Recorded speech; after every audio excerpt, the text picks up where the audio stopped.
Well, without further ado, let me introduce our presenters and panelists. We will start with Dr. Corinn Taylor, if she would give her background, and then we'll go round robin of who will be presenting. And then Dr. Corinn, if you don't mind being first to present.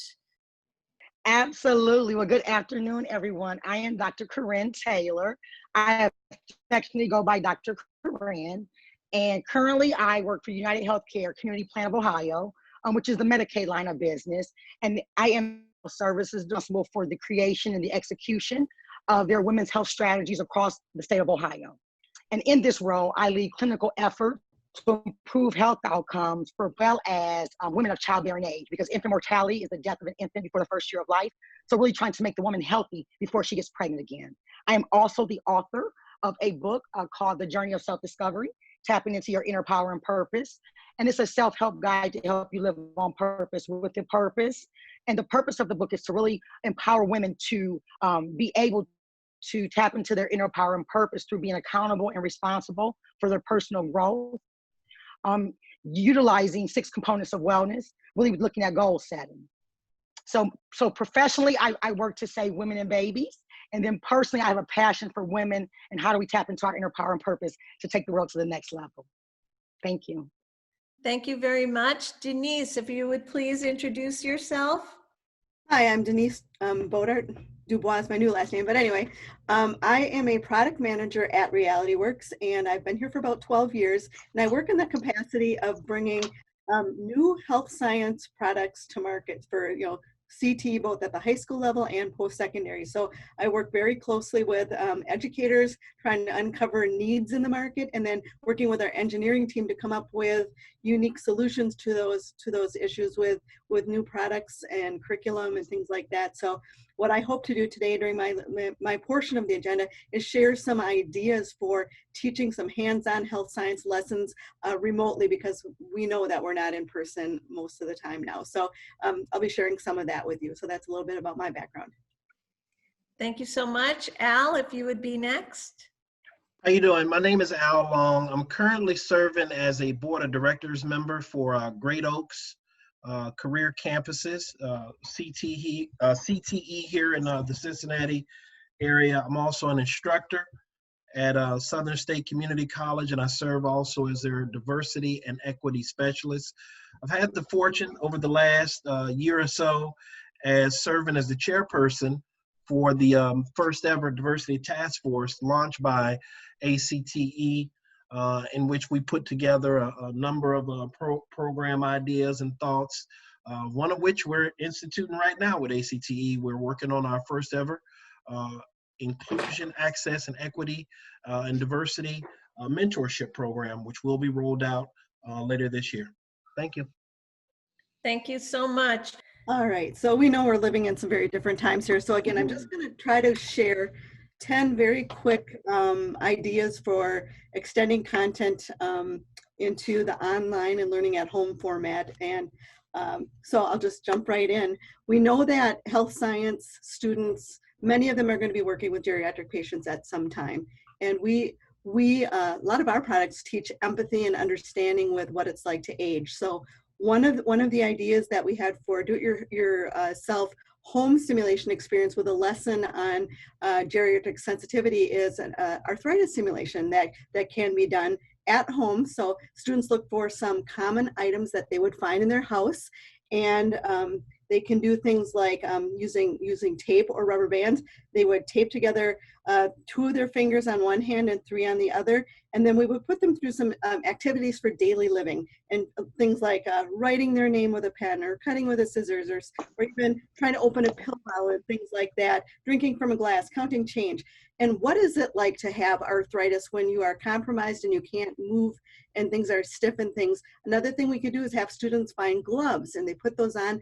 Tactile sensation is compromised, and then we have them do daily tasks again. And they're always thinking about what would it be like to have to live with these types of conditions. So if they have patients that have this type of thing, they're more empathetic and understanding.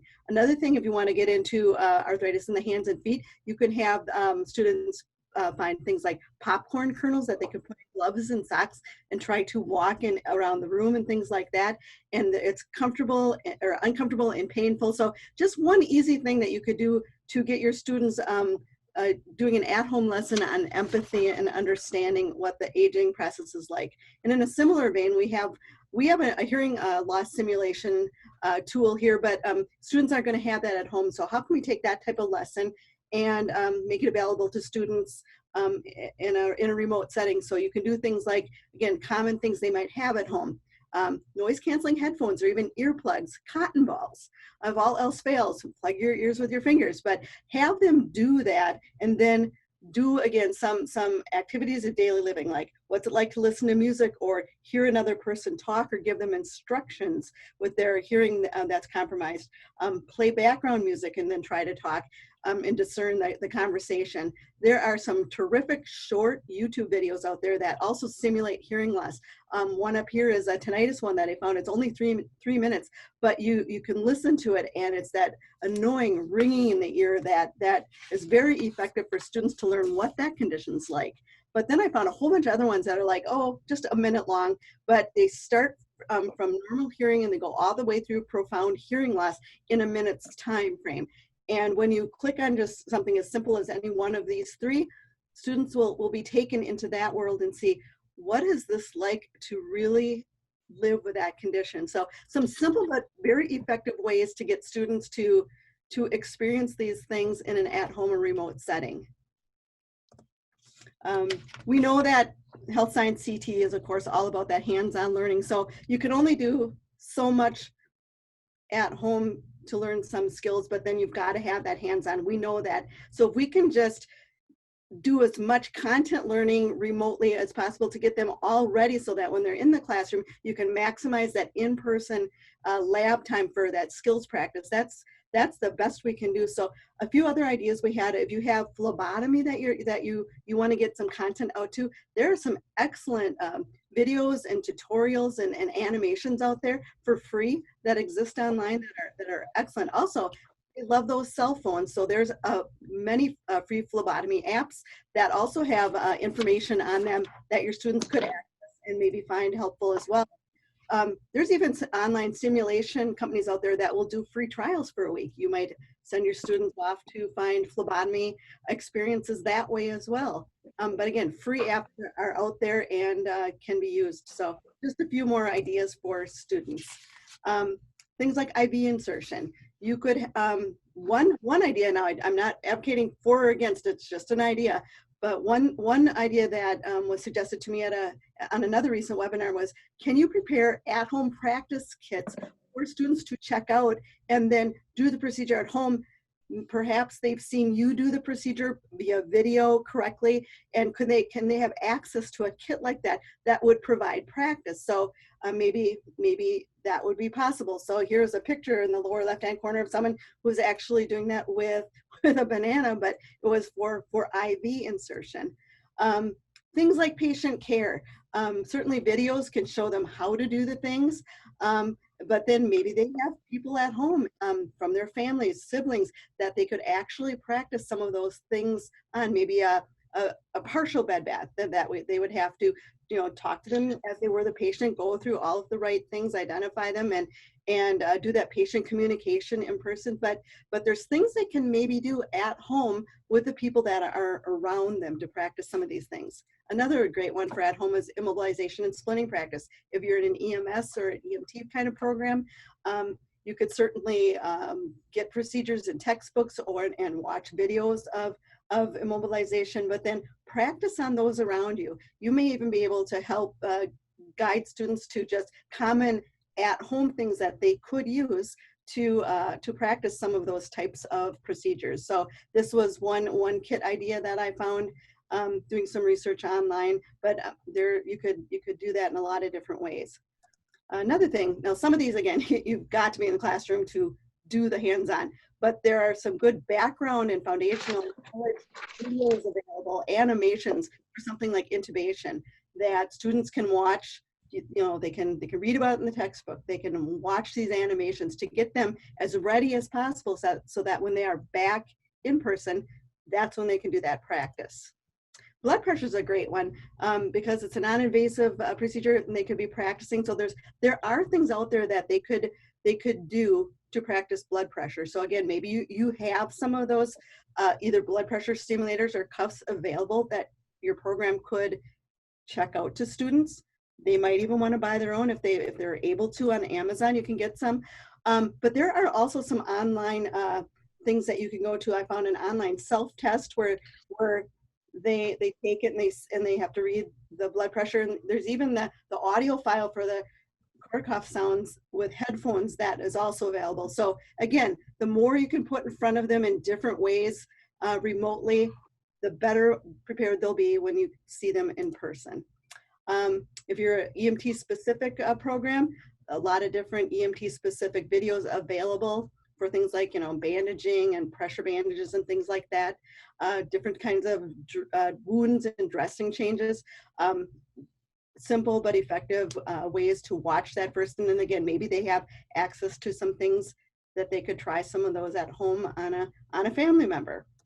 And then number 10, shock management resources, again, for those more in the EMT realm. These two links were, I thought, quite good, where it showed lots and lots of information, videos, assessments available that will prepare students for those types of skills as well. So I know on our agenda, we were supposed to only take about 5 or 10 minutes for this, but I'm just trying to give ideas for ways you could extend the content online when you just can't be there in person all the time. Thank you so much. Denise, would you be willing to share your slides with the group? Absolutely. Yep. Thank you. Thank you. All right. And what a lovely presentation. And again, so grateful to you for coming. Awesome. So we have Dr. Corinn ready to present, and thank you. Thank you. I see the screen, Brandy. Thank you for being my Vanna White. I truly, truly appreciate you. And again, I am Dr. Corinn, and I am here to talk about the impact of health disparities on minority population, which is truly a public health crisis. Some of the goals of this very mini presentation, I've done this presentation in a lot of different venues, but really just to increase the awareness of how health disparities impact minority populations, really promote understanding of how racism plays a huge role in that. And also to educate on some strategies for us as a community that we can do to help reduce these health disparities and their impacts on our minority populations. Now, just to level set the entire team, understanding that efforts to improve health in the United States have traditionally looked at the healthcare system as the key driver of health and outcomes. But we know that there's more that goes into health and healthcare than just the healthcare system, because we have tons of magnificent hospitals across the country, and we're still seeing these disparities. So what that means is there's something else there. So over the course of decades, there's been an increased recognition that improving health and achieving health equity will require a broader approach to social issues and environmental factors that also influence health.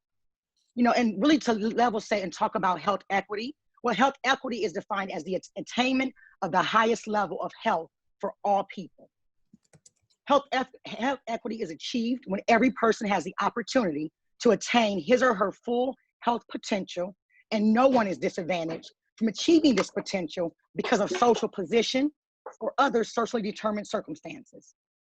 To achieve health equity, it requires everyone to value, to each individual, looking at ongoing societal efforts to avoid historical inequalities, and then also the elimination of health and healthcare disparities.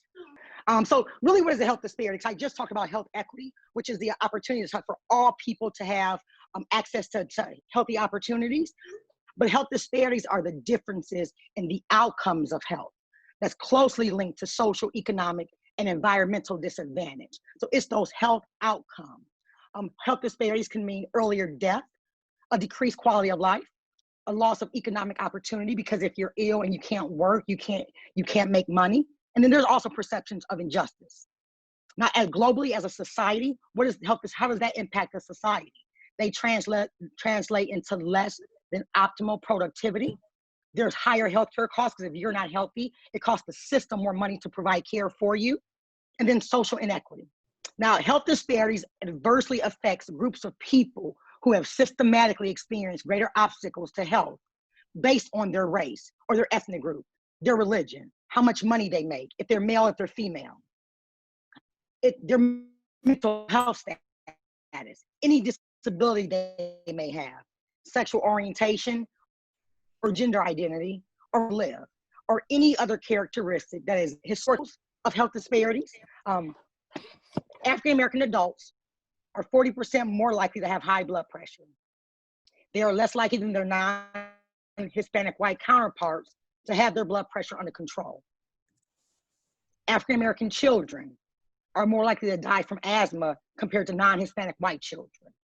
Black women, this one here is my wheelhouse, and this is one that really gets me. Black women with a college education or greater, like myself, I have a doctorate. My baby's has a higher risk of dying before its first birthday compared to a white woman with a high school diploma. So that tells you in and of itself, it's not education because I have that. It's not always finances because I have that. So there's something else in there, and that's the discrimination and the racism. We'll talk more about that. Cancer, people with lower incomes and education levels are more likely to get cancer and die from cancer than their very affluent. Slide, please.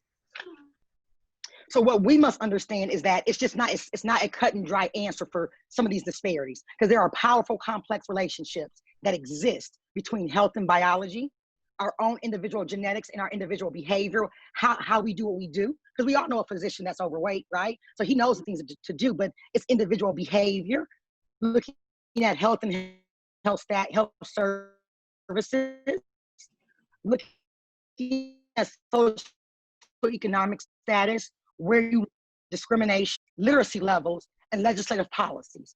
All of these things combined influence an individual's or a population's health, and they're coined the determinants of health. Now, in the work that I do, we call them social determinants of health, and they're defined as the conditions in where persons who are born, grow, live, work, or worship. And all of those things impact a wide range of health, how you function, and then your quality of life outcomes. Now, what I will say is that you can notice that there's differences are striking in communities with very poor social determinants of health, like unstable housing, low income, and unsafe neighborhoods. For example, in healthcare a lot with diabetes, we tell individuals, you need to eat healthy, eat a diet with fresh fruits and vegetables and exercise. But if you live in a neighborhood where you don't have a vehicle, the grocery store is not in walking distance, and all you have is a corner store, how do we give you access to fresh fruits and vegetables? You can't even take care of yourself properly according to doctor's orders, because these determinants are putting an impact on your health. We call those food deserts. In neighborhoods where grocery stores are disappearing, and there's a food desert. Unsafe neighborhoods, we tell you to get outside, get activity. It's good for your mental health. It's good for your physical health. But if there's drug violence, there's gang violence, there's all things in your neighborhood, you're not going to want to go outside or have your children go outside in an effort to prevent them from being hurt. Now, this slide here just sums up everything with social determinants of health. At the very bottom, you see these are all the health outcomes that can impact the individual's health. And then all of these things above it, the economic stability, the neighborhood, your education, the food, community and social context, and then the healthcare system. All of these things play a factor into health outcomes. Now I'm going to talk briefly about racism and its impact on minority health. Population, the health of minority population. Next slide, please. Understanding in the current climate we're in, I know this is all over the news, but understand that racism and racial discrimination plays a significant role in health and healthcare through structural racism. What is structural racism? It's a system in which the public policies, the institutional practices, cultural representations, and other norms, they work often in reinforcing ways to perpetuate racial group inequity. And it has the power to negatively affect the bulk of people belonging to a racial group.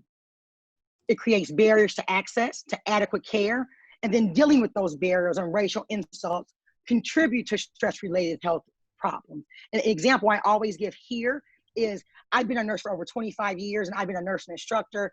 I've had a lot of times when I go in the room and they think I'm the housekeeper, or I'm teaching my nursing students and they think I'm the student. So what is it about my black face that tells you that I'm not the teacher, right? So some of those racial insults we deal with contributes to stress. So that structural racism, you can see this in areas of wealth and income, criminal justice, i.e. what we're seeing right now, employment, healthcare, housing, redlining goes all the way back, education, and politics, among many, many others. We understand that racism is serious. It's here. It's what it is. It's a prevalent issue in the United States. But there is a link. There is research study that shows between racism. There's a link between racism, anxiety, stress, and then other mental and physical health problems. Research shows that the day-to-day experiences of African Americans create a physiological response inside of our bodies that leads to premature aging. And we call that weathering, which means our chronological age, we're actually older than our biological age because our insides are being worn down from the stress. Now, we all know that stress is a normal part of life, but when stress is persistent, daily experience, it exceeds our ability to cope. And our body has a physiological response to deal with stress, but that system fails because it is persistent. And then this leads to an increased incidence of hypertension, diabetes, or any other health issue. Now, here are a few strategies that we can talk about collectively how we can address health disparities. Reducing and eliminating racial and ethnic health disparities has become a national and worldwide priority. We need a multifaceted approach. This is not a one-size-fits-all, because the things that have occurred over hundreds of years, it's going to take a while to undo them. But first thing, we need changes to the current healthcare system. We need to investigate into quality of care, including cost and access, satisfaction of services, looking at attitudes towards health, the language you speak, your educational level, looking at your community profile, where you come from, and your socioeconomic status, really addressing the social determinants of health, because it's Maslow's hierarchy of needs. I can't eat healthy if I don't have a roof over my head. I'm not thinking about eating healthy, right? We need to change policy that addresses the fundamental impacts of social determinants of health, including racism. That can't be left off. We need community collaborations and input from a wide array of community members and organizations. This should be key. We need evidence-based programs and best practices to reduce disparities. And we need implementation of programs to enhance individual education and empowerment. This is critical. We need to educate the community on health and health outcomes and how to be better. There's a need for research into identifying these racial and ethnic disparities and the development of an assessment of intervention strategies. We need a research from a wide range of disciplines, from physicians, from nursing, from sociology to nutrition. We need research to truly understand what this is and how do we create an intervention to help. And we need to integrate cross-cultural education to training of all health professionals, really looking at how we educate the people that take care of the people, that they understand the things that the families are going through and the members are going through to be able to help them achieve optimal health. The challenge now is to move beyond documenting racial and ethnic disparities. It's to determine why they exist, which we know a little bit of why they exist, but to identify and assess promising interventions to eliminate them worldwide. I say thank you. I know I probably went over my time. If you can't tell, I love this topic, but I thank you very much, and I'll kick it back over to you. So I thank you, No, Dr. Corinn, thank you so much. You know, when COVID first closed our schools, we were faced with so many things that we weren't aware, and a lot of them fell into that healthcare disparity. And I always use the expression that, and I think it's my nursing background, that education is holistic. It is not just about, you know, the education that we're trying to draw out, not push in. It's really a drawing out to educators to draw out, but we have to consider all of the things that are going around in our students' life, and it involves their family, it involves the health, it involves, are they able, things that you mentioned, to go outside to get that fresh fruit. So nutrition is an issue, and so I do appreciate you so much, and all of the disparities that you opened our eyes to, and so grateful. Again, gratitude here. All right, Dr. Cleveland, we would like you to first give us an introduction, who you are, and then we welcome your presentation. All right, good afternoon, everyone. My name is Roger Cleveland. I am the director of the Center for Research on the Eradication of Educational Disparities at Kentucky State University, which is an HBCU in Frankfort, Kentucky, and I'm also a professor in the School of Education. And so I just want to briefly talk about education equity in schools. And so I'm going to just talk about what I call common language, that we're all on the same page, what we mean by education equity. And so if equity was not systematically in place prior to COVID-19, you can only imagine where we are now with students taking classes virtually and things of that nature. I always said when this happened that we're all in the same storm, but in different types of boats. And so you can't use universal strategies with dealing with children, and you have to differentiate. So some people are in ocean liners and some people are on inner tubes. And so we have to approach it that way. And so I think I have access to share my screen. Is that correct? We'll see.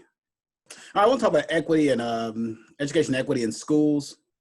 And so on this screen right here this is 2018-19 state assessment scores from Kentucky. And in Kentucky, our assessment is scored as novice, apprentice, proficient, and distinguished. And we want all students at least to be proficient.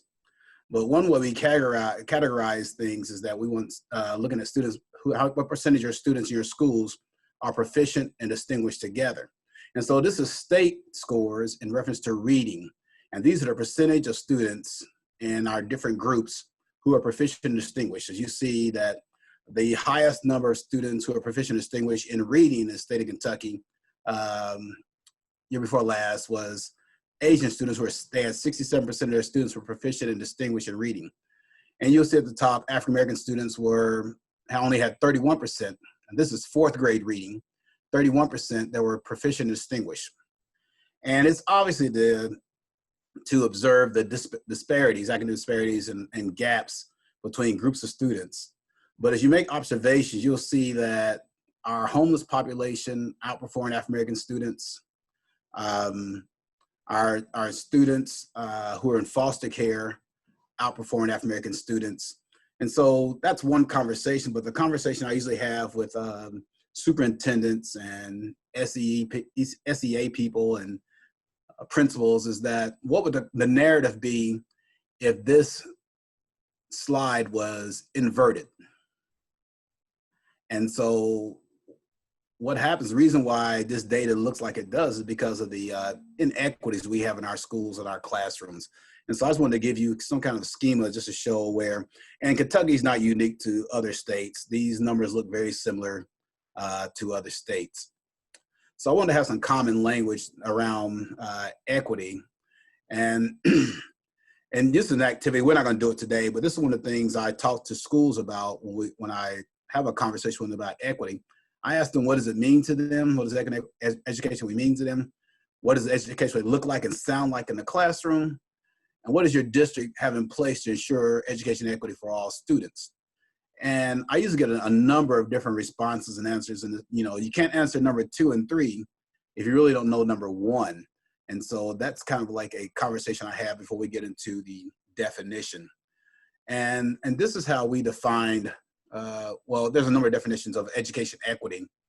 And so as you can see, but I think what's important in this definition is the second part of that, where it talks about access. And that's critical, and I think both your previous presenters talked about access. In reference to education, for example, special education, I think one of the reasons why our students who are in special education do not do well on our state assessments or any kind of assessments, whether it's district or state, is because they don't have access to rigorous content. And so what happens is that once we have this stigma for students in special education, sometimes we lower our expectations. And research tells us that most students who have an IEP have an average IQ. So with the right accommodations, these students should be able to do well. So a lot of times they don't get access to the information. And so that creates part of the gap. That's not the only primary, that's not the only reason, but it's one of the reasons. And so we look at defining equity in this way, whether it's instruction, whether it's access to curriculum, what does your curriculum look like? Is it culturally responsive? Those kinds of things. are our teachers, do they understand cultural humility? So that's how one way we define education equity. But another piece is around equity literacy, okay? Looking at equity literacy, and this definition is really important also. The skills and dispositions that enable educators to recognize, respond to, and redress conditions. So now we are in a situation where most of our students are, well, all of our students are taking classes virtually. And so we're looking at access to technology, having a place to do their work at home and things of that nature. So people who are equity literate can recognize the inequities in their schools and know how to respond to those inequities, and then know how to change or eradicate those conditions that deny some students access to educational opportunities enjoyed by their peers. So we really have to have equity literate educators, particularly with this situation now where students are in different places and not always getting the access they need to be successful in school, particularly taking classes virtually. That's equity literacy. But then equity literate educators recognize and draw upon the resiliency and other funds of knowledge, which is really important. And I'm sure you are familiar with funds of knowledge.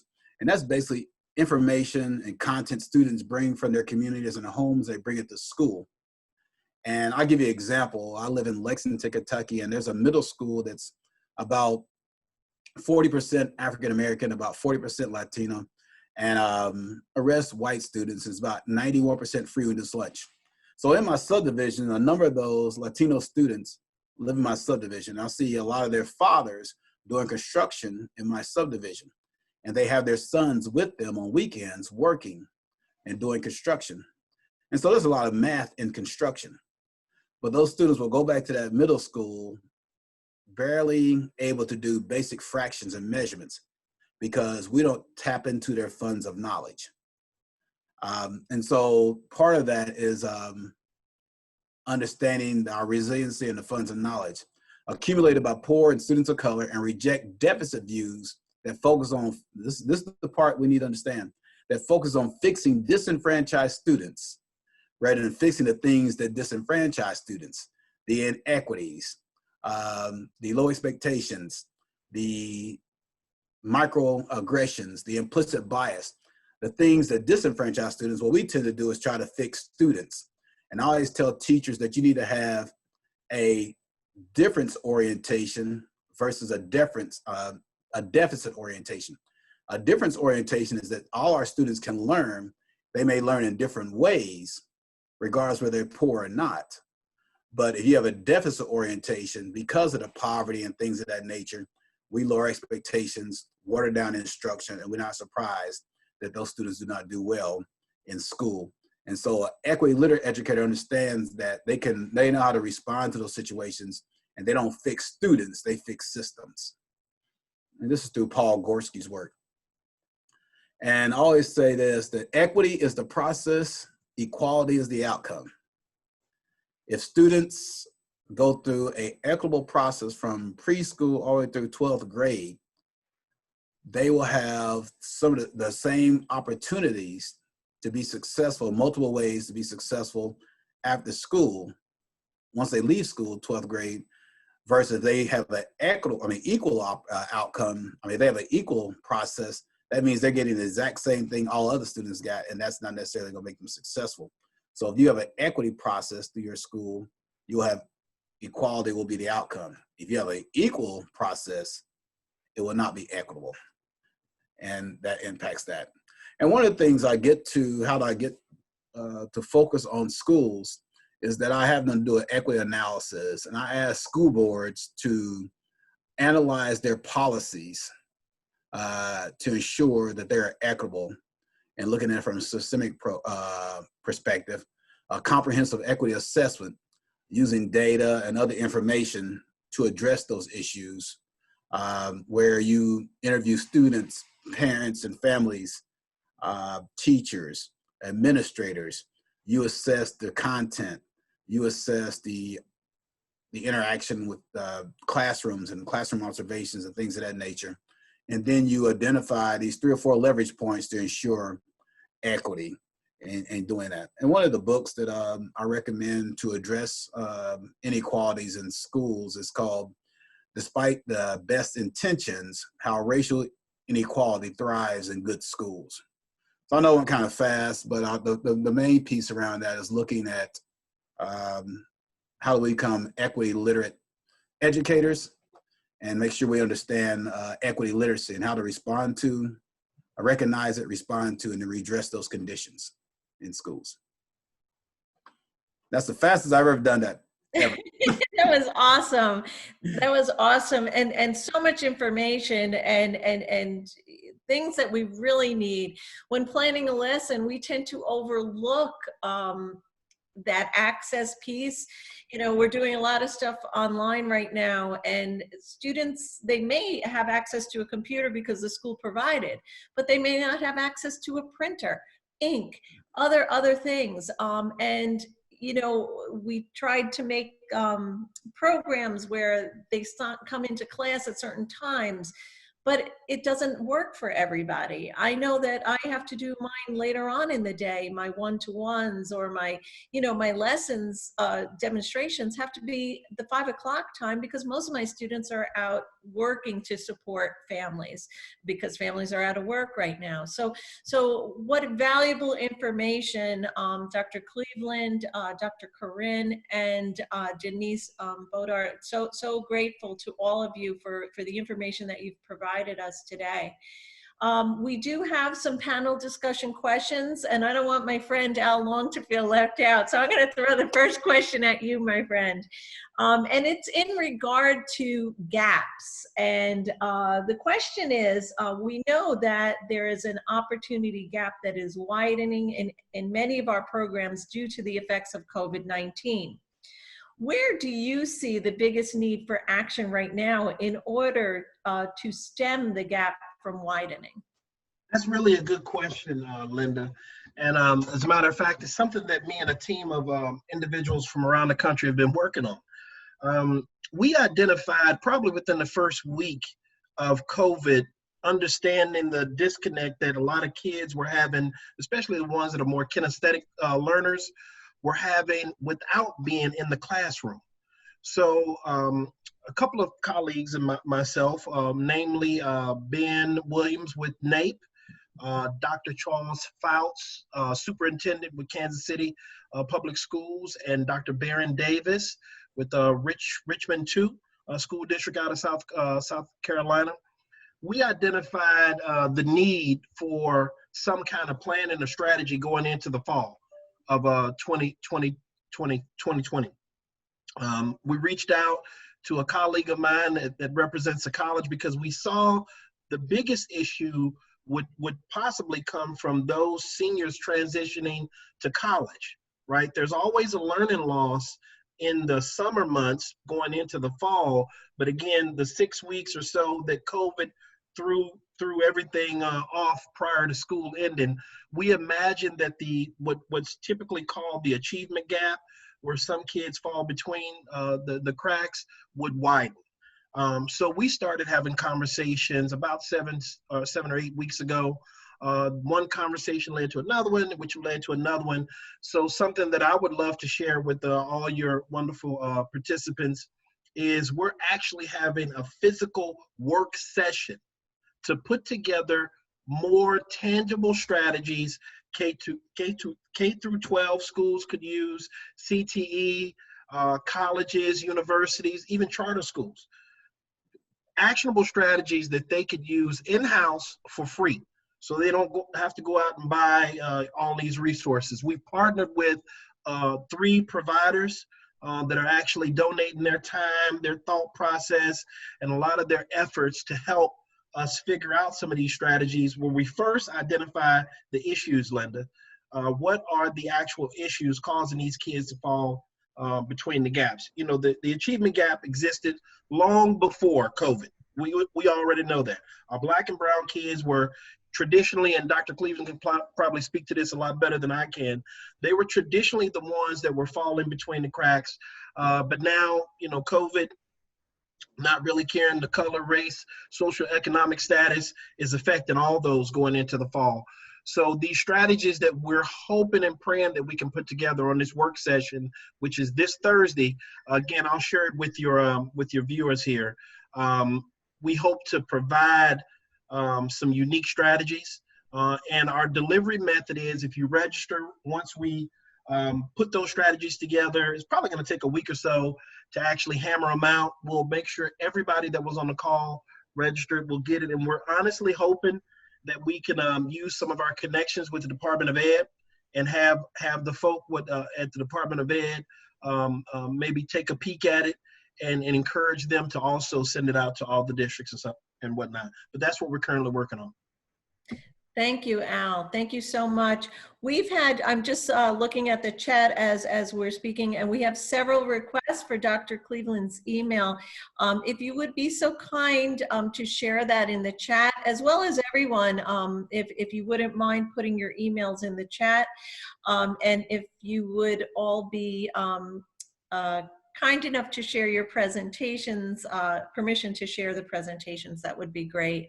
One other question that did come up is in regard to attendance verification for our webinar today. We don't traditionally give a certificate. I know Brandy is going to have that conversation, but in the meantime, if you do need some sort of a letter, I'd be more than happy to, on behalf of ACTE and the Health Science Division, write a letter that you attended, and we'll see. Brandy can verify that you were here. We do have some other questions, but instead of going through those canned panel questions, why don't we open it up to the group? Does anyone have a question for any of our presenters? If you would use your raise hand feature, or just, you know, simply unmute yourself. I actually have a question. I have a question. Yeah. I'm just curious, Dr. Taylor, Corinn Taylor hit a number of things, and really wonderful. I was wondering if she, I know you mentioned if she could share her contact information, but also, Dr. Corinn, is it anything that you're working on that you'd like to share with the group?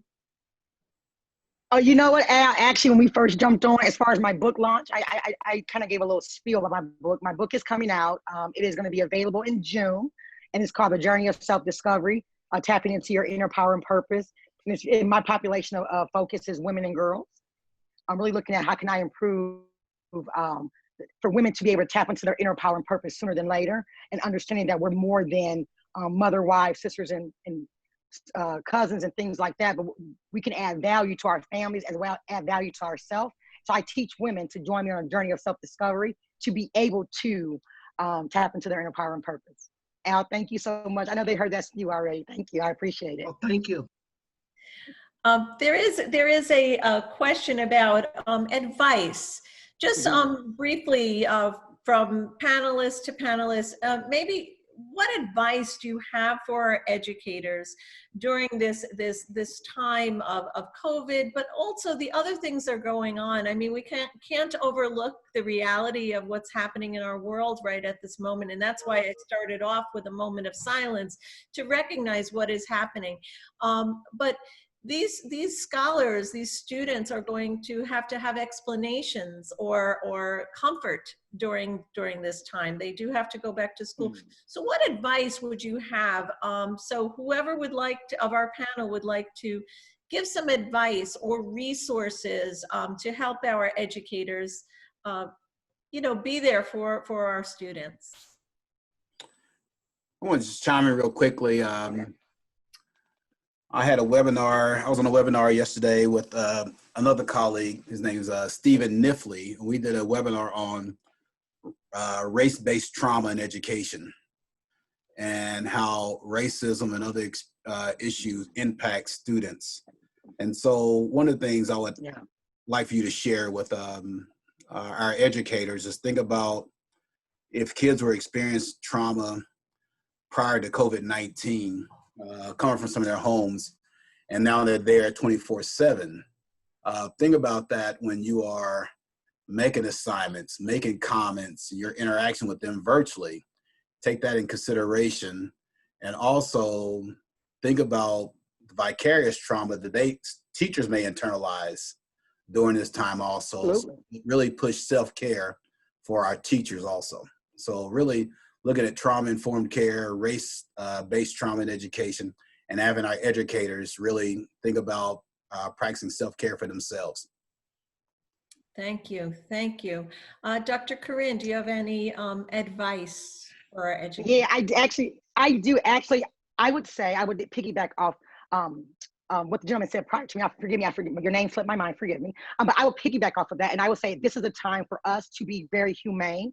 I know I work in healthcare, but you know it's a lot for the healthcare business right now, because right now COVID has totally turned everything we do upside down. So we're looking at ways to how can we be innovative, but we also take time for each other. So even in these big meetings that we're in with all of the directors, but everyone takes time to say, where are you at and how are you feeling? So to tap into that humane side, to really check on my brother, to make sure that they're doing good. And sometimes it's a place to vent.